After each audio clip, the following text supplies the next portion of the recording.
Vous êtes encore en compagnie de Radio Taïwan International et c'est François-Xavier Boulet pour vous présenter le décryptage de la rédaction consacré aujourd'hui au défi de la résilience numérique de Taïwan face à la vulnérabilité des câbles sous-marins.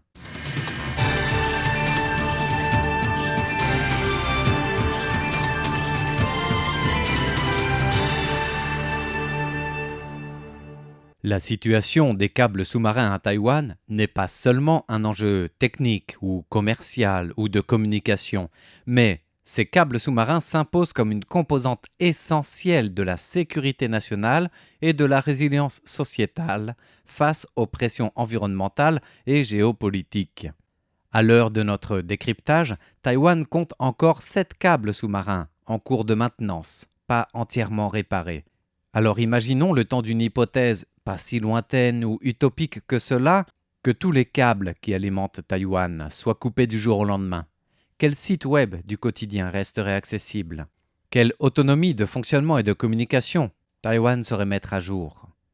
Bien justement à cette question, une étude récente qui porte sur plus de 1800 sites taïwanais fréquemment utilisés a révélé que jusqu'à 89% d'entre eux risquaient d'être totalement inaccessibles.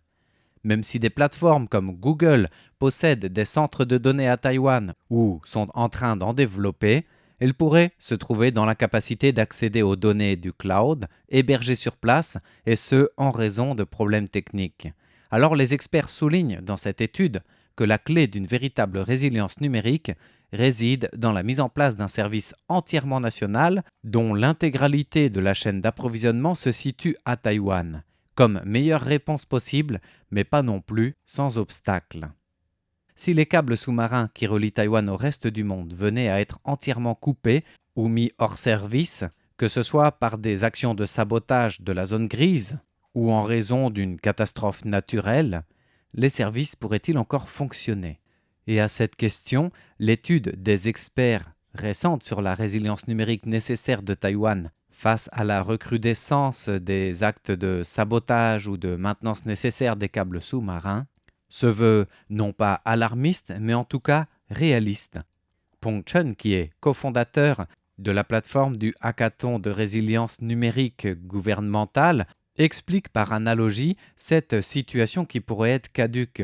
C'est comme si vous aviez une usine d'une entreprise multinationale située à Taïwan, remplie de produits ou de données, mais que pour y accéder, il fallait une autorisation préalable du siège central, en l'occurrence aux États-Unis ou ailleurs.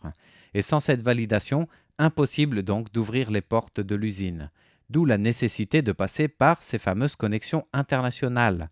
C'est ce qui peut arriver avec les gros fichiers de Google Drive qui, physiquement stockés dans un centre donné à Taïwan, en l'occurrence au centre Google de Changhua dans le centre-ouest de Taïwan, pourraient être totalement inaccessibles en cas de coupure des câbles sous-marins via des réseaux de sécurité, via l'impossibilité d'authentification par les serveurs à l'étranger. C'est ce qui ressort de l'analyse menée par la fondation Open Culture et sa recherche concentrée autour de plus de 1800 sites web couramment utilisés à Taïwan.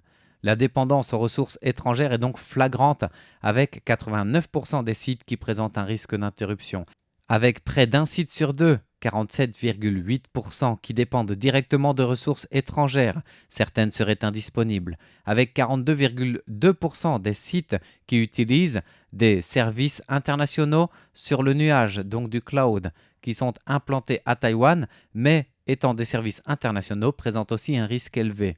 Et l'analyste de l'Open Foundation Culture, Ivan Chen, de conclure qu'à peine 10% des sites étudiés reposent uniquement sur des ressources locales relativement sûres et pourraient continuer de fonctionner. Toutefois, ces derniers pourraient aussi dépendre de bases de données externes, rendant leur fonctionnement, au moins en partie, incertain. Alors le fait notable de cette étude, c'est que les sites gouvernementaux et éducatifs dépendent beaucoup moins des ressources étrangères, entre 10 et 16% des sites étudiés, ce qui suggère tout de même une meilleure résilience locale à ce niveau. Mais le défi reste grand, celui d'héberger le cloud à Taïwan pour une meilleure sécurité, mais pas optimale non plus. car Pongchen explique que justement l'utilisation des services cloud comme Google, Amazon ou d'autres grands géants font de se localiser à Taïwan reste sujette aux étapes des serveurs, des authentifications, des DNS, tant que cette chaîne d'approvisionnement est localisée. Autrement dit, en cas de crise, le scénario le plus probable serait que les services fonctionnent, mais qu'il est impossible de se connecter. L'étude révèle aussi une forte dépendance à 4 fournisseurs, Google, Cloudflare, Amazon et Akamai, qui couvrent plus de 3/4 des sites web. D'où l'urgence aussi, que ce soit en termes de risque d'exposition environnementale, donc aux catastrophes naturelles, typhons, séismes qui pourraient endommager les câbles sous-marins, que ce soit aussi au risque géopolitique en cas de conflit. Taïwan doit renforcer les exigences de résilience, une amélioration de ses infrastructures donc, tout en réduisant la dépendance aux ressources étrangères.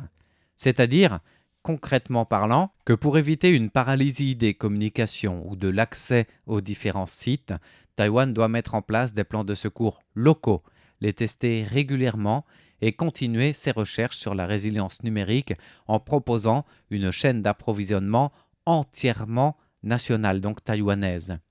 L'analyste Pongchen évoque d'ailleurs une règle de sauvegarde qu'il appelle la règle du 3-2-1. Il ne s'agit pas de tout stocker à Taïwan seulement, mais de conserver des copies locales pour faire face aux urgences, car le vrai enjeu est celui de pallier une panne totale de l'Internet. Au-delà des câbles sous-marins, les experts estiment en effet qu'un arrêt complet du réseau présenterait un scénario encore plus critique. Comme Taïwan l'a déjà vécu au cours de la dernière décennie avec un énorme incendie au siège de Chunghwa Telecom à Nehru, arrondissement de la capitale, et qui avait bloqué 90% des connexions internationales, affectant de nombreux services, Internet, de communication et même de transport avec la paralysie du train à grande vitesse par exemple. Et c'est bel et bien là que Taïwan doit améliorer sa résilience pour ne pas qu'un seul point défaillant vienne paralyser tout le réseau. La clé, elle réside dans le développement de systèmes de communication hors ligne et décentralisés, ce que Mestatic propose. Utiliser aussi des alertes cellulaires pour diffuser des informations en cas d'urgence, de catastrophe, tout en continuant de maintenir et de s'exercer à l'utilisation des moyens de communication traditionnels au cas où. Voilà un petit peu pour la conclusion de cette étude sur la vulnérabilité des câbles sous-marins et des communications à Taïwan. Même avec des infrastructures modernes, la dépendance aux systèmes internationaux rend donc le pays vulnérable. D'où l'urgence d'agir en renforçant la résilience numérique qui nécessite une localisation complète des services essentiels, une préparation concrète et régulièrement mise à jour et testée au niveau des différents scénarios envisagés de coupure. Et bien voilà pour cette étude et le décryptage du jour qui vous était présenté par François-Xavier Boulet pour Radio Taïwan International. Merci de votre écoute.